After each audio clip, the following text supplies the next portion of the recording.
Hello everyone, आज का हमारा टॉपिक रहेगा procedure for accepting deposit from public and procedure for accepting deposits from member. ठीक है, तो ठीक है, उसकी प्रोसीजर देख रहे हैं हम लोग, है ना। क्या देख रहे हैं? प्रोसीजर। तो देखो, प्रोसीजर के कितने प्रोसीजर मतलब क्या होता है? वन बाय वन जो चीज़ें होती है उसको हम क्या बोलते हैं? प्रोसीजर। तो अगर पब्लिक से एक्सेप्ट कर रहे हैं तो भी कितने पॉइंट्स बनते हैं? 1 से लेके 15 पॉइंट्स। और अगर मेंबर्स एक्सेप्ट कर रहे डिपॉजिट तो भी कैसे बन रहे पॉइंट्स? 1 से लेके पूरे 15 पॉइंट तक के बनने वाले। ठीक है, बस दोनों में फर्क क्या रहेगा? देखो, ये पॉइंट सेम रहेंगे, 1 2 3 4 5 6 7। ठीक है, 7 पॉइंट तक के कॉमन रहेगा। जो पॉइंट नंबर 8 रहेगा, file a copy of advertisement with registrar. Copy of क्या है यहाँ पे? एडवर्टाइजमेंट। जब अपन कैसे एक्सेप्ट कर रहे हैं, किससे डिपॉजिट एक्सेप्ट कर रहे हैं? पब्लिक से। तो क्या इशू करते हैं उस समय? एडवर्टाइजमेंट। ठीक है, लेकिन जब अपन किससे एक्सेप्ट करते हैं? मेंबर से। तो एडवर्टाइजमेंट की जगह अपन क्या इशू करेंगे? File a copy of circular. उस समय क्या इशू करेंगे अपन? सर्कुलर। बस इसी चीज का फर्क है। किस चीज का? कि जब अपन लोग किससे एक्सेप्ट कर रहे हैं? पब्लिक से एक्सेप्ट कर रहे हैं तो क्या इशू करेंगे? एडवर्टाइजमेंट। और जब मेंबर से इशू करेंगे तो क्या इशू करेंगे? सर्कुलर। ठीक है, procedure for accepting deposit from public. Point number 1 क्या है? Hold board meeting. अब सबसे पहले क्या होगा कि सबसे पहले बोर्ड मीटिंग ली जाती है। किसी भी चीज की क्या ली जाएगी? Board meeting. तो बोर्ड मीटिंग में क्या डिसाइड करेंगे? बताओ, किस चीज का टॉपिक डिस्कशन चलेगा यहाँ पे? Acceptance of deposit. किससे? पब्लिक से। अब इमेजिन करो तुम लोग बोर्ड ऑफ डायरेक्टर हो और तुमको ये टॉपिक है कि डिपॉजिट एक्सेप्ट करना है पब्लिक से, तो तुम लोग कौन कौन से मैटर डिस्कस करोगे? इमेजिन करो ना। यस, आप अमाउंट करोगे ना, टर्म्स करोगे, कंडीशंस करोगे, परसेंटेज कितना रहेगा, वगैरह वगैरह, यही सब चीज है।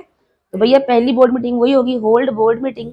Board meeting is held to pass a resolution. उसमें क्या करना पड़ेगा? एक रिजोल्यूशन पास करना पड़ेगा to accept deposit from the public. The detail of the amount of deposit, मतलब टोटल कितना डिपॉजिट करना है, उसके टर्म्स एंड कंडीशंस क्या रहेंगी, etcetera are decided in the meeting. ठीक है, also the date and time to hold a general meeting of the shareholder to get their approval. इतना लिखने की जरूरत नहीं, अगर आपने इतना भी लिख दिया, कितना, कि उसमें क्या डिसाइड किया जाएगा? Amount of deposit, terms and conditions of the issue and time, date and time. ठीक है, तो फर्स्ट पॉइंट क्या हो जाएगा? Hold board meeting. अब होल्ड बोर्ड मीटिंग लेने के बाद में ये बात आपको किसको बतानी पड़ेगी? शेयर होल्डर्स को भी तो बतानी पड़ेगी ना, बिकॉज शेयर होल्डर्स कौन है? उसके मेंबर्स रहते हैं, उनको तो बताना ही पड़ेगा। ठीक है, तो सेकंड किसकी मीटिंग लेना पड़ेगा अपन को? General meeting. Hold general meeting. अब यहाँ पर क्या होगा? Company hold a general meeting of the shareholder to seek their approval. वहां पे शेयर होल्डर की क्या ली जाएगी? Approval for accepting deposit. अब उसमें एक स्पेशल रिजोल्यूशन पास करना पड़ेगा, और वो स्पेशल रिजोल्यूशन जो है to be file with the registrar of company and if needed with the RBI also.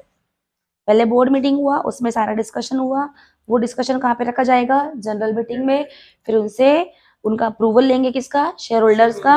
और फिर वो स्पेशल रिजोल्यूशन पास करके कहाँ जमा कराना पड़ेगा? रजिस्ट्रार ऑफ कंपनी, आरओसी में। पॉइंट नंबर 3 अगेन क्या है? Hold board meeting. फिर से बोर्ड मीटिंग करना पड़ेगा। The meeting is held to approve the draft advertisement. All the necessary information as needed under the act should be included in the advertisement. Draft should be signed by the majority of director of the company. यानी देखो, 3 point देखो क्या है? Board meeting, general meeting and board meeting common है। क्या है पहला? Board meeting, general meeting, board meeting. चाहे वो पब्लिक का रहे, acceptance of deposit from public हो, या एक्सेप्टेंस डिपॉजिट ऑफ मेंबर, देखो वही है बोर्ड मीटिंग। फिर क्या है? ये जनरल मीटिंग, और तीसरा बोर्ड मीटिंग। याद रखते जाना साइड में। ठीक है, अपॉइंटमेंट, अपॉइंट अ बैंकर। क्योंकि जो है ना एप्लीकेशन आएंगे तो सीधे कहाँ जाके जमा हो जाएंगे? बैंक में। ऑनलाइन ही एक्सेप्ट करेंगे ना डिपॉजिट, कैश में तो होगा नहीं। तो company has to appoint a banker, मतलब बैंक अपॉइंट कर रहा है जहाँ पे एप्लीकेशन फॉर्म किए जाएंगे, क्या किए जाएंगे? सबमिट, और मनी भी डिपॉजिट की जाएगी। Number 5 obtain credit rating. Credit rating मतलब जैसे आपको एग्जाम में रेटिंग्स मिलती है ना, A grade, B grade, D grade, वैसी कंपनीज को भी क्या मिलके रखती है? रेटिंग। और वो रेटिंग कितनी है? अगर आपने टाइम पे सबका पैसा रिटर्न किया है, डिवेंचर्स होल्डर्स का, डिपॉजिटर्स का, तो आपको अच्छी रेटिंग मिलेगी। और अगर आपने एनी काइंड ऑफ फ्रॉड किया है या कुछ डिफॉल्ट किया तो आपको डी ग्रेडिंग मिलेगी। तो जो भी रेटिंग आपको मिल रही है वो रेटिंग का मेंशन करना पड़ेगा। To be mentioned in the advertisement. और ये रेटिंग कहाँ से मिलेगी? कंपनी खुद ले लेती है क्या? नहीं, कंपनी क्या करेगी? क्रेडिट रेटिंग एजेंसीज रहती है, उससे क्या लेती है? रेटिंग। तो जो भी रेटिंग आपको मिली है वो कहाँ पे आपको मेंशन करना पड़ेगा? एडवर्टाइजमेंट। नंबर 6 पॉइंट क्या है? Appoint debenture trustee. Debenture trustee मतलब जो कंपनी और डिपॉजिटर्स दोनों के बीच में रहेगा और एज अ ट्रस्टी काम करेगा। तो पॉइंट नंबर 6 में क्या लिखना है? Debenture trustee. Company has to appoint one or more deposit trustee, यानी कोई एक बंदा भी हो सकता है या फिर one or more deposit trustee भी, सीधे बैठो ना, डिपॉजिट ट्रस्टी भी हो सकते हैं। डिपॉजिट ट्रस्ट डीड कंटेन्स, अच्छा उसमें जो ट्रस्टी रहेगा उसके साथ क्या बनाना पड़ेगा? एक डीड बनाना पड़ेगा। Deposit trust deed contains the terms and conditions agreed upon और between the company and the trustee, and the deed should be signed by at least 7 days before issuing the advertisement. Deed कितने दिनों में sign होना चाहिए? 7 days before, ठीक है, the issuing of the advertisement. Point number 7 क्या है? Take deposit insurance. क्या लेना पड़ेगा उसका? एक इंश्योरेंस, वो भी कितने दिनों में? 30 days before the issue of advertisement. किससे लेना पड़ेगा? इंश्योरेंस कंपनी से। और इंश्योरेंस कंपनी से उसके लिए पहले क्या करना पड़ेगा? एग्रीमेंट। तो याद रखना, अगर ये ऑब्जेक्टिव बनता है 1 नंबर का कि डिपॉजिट का इंश्योरेंस कब लेंगे, तो agreement should be signed at least 30 days before the issuing of advertisement. Then point number 8। अब पॉइंट नंबर 8 में क्या हुआ है? Copy of advertisement, file a copy of advertisement with the registrar of company. मतलब जो भी आपने एडवर्टाइजमेंट की कॉपी बनाई थी वो पहले कहाँ जाके दिखाना है? यस, आरओसी को दिखाना है। और इसका ऑब्जेक्टिव बनने वाला है copy of advertisement has to be filed with the registrar of company 30 days after filing it with the registrar of the company can publish the advertisement.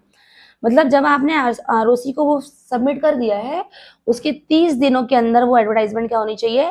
Publish हो जाना चाहिए। फिर से पढ़ूं, copy of advertisement has to be filed with the registrar of company 30 days after filing it with the registrar of company can publish the advertisement. ठीक है, 30 दिन के बाद क्या कर सकती है? एडवर्टाइजमेंट को इशू कर सकती है। Point number 9, advertisement to the public. ठीक है, वो तो है, company has to issue advertisement after 30 days of the filing it with the registrar of company. मतलब अपन ने जिस तारीख को एडवर्टाइजमेंट कहाँ पे दिया? आरओसी को, उसके 30 दिन के बाद में आप क्या कर दो? 30 दिन के अंदर ही अंदर क्या कर दो? एडवर्टाइजमेंट इशू कर दो। वही लिखा हुआ है। The advertisement has to be published in one English newspaper and one vernacular newspaper having wide circulation in the state where the company's registered office is regular। यानी एक इंग्लिश न्यूज़पेपर में लिखवाना पड़ेगा और एक उसके हेड ऑफिस के आसपास जो लोकल लैंग्वेज में जो पेपर चलता है वहां पे छपाना पड़ेगा न्यूज़पेपर में। ठीक है। Number 10, upload the advertisement on the companies website. समझाने की जरूरत तो नहीं है। Collect application form and money, ये भी समझाने की जरूरत नहीं है। एप्लीकेशन फॉर्म और मनी जमा करना पड़ेगा, किसमें? अपन ने जो बैंकर अपॉइंट किए थे वो जमा करेगा। इशू डिपॉजिट रिसिप्ट, इसका भी ऑब्जेक्टिव है, ध्यान देना कि कितने दिनों के अंदर डिपॉजिट रिसिप्ट इशू होने चाहिए। Yes, 21 days from the date of receipt of money और रियलाइजेशन ऑफ चेक। अगर मनी मिल गई है या चेक का मनी रियलाइज हो गया, उसके 21 दिन के अंदर क्या मिल जाना चाहिए? उसको डिपॉजिट रिसीप्ट। ध्यान रखना, ठीक है। क्रिएट चार्ज और एसेट, इसका भी क्या है? ऑब्जेक्टिव बना है कि अगर सिक्योर डिपॉजिट इशू कर रहे हैं तो चार्ज और asset should be created with in 30 days of acceptance of deposit. ध्यान रखना, इसका बनेगा। उसके बाद में 14 number, make entries in the register of deposit, और उसके बाद में file return of deposit with the registrar of company. तो 15 पॉइंट्स हो गए। पहला पॉइंट क्या था बताओ?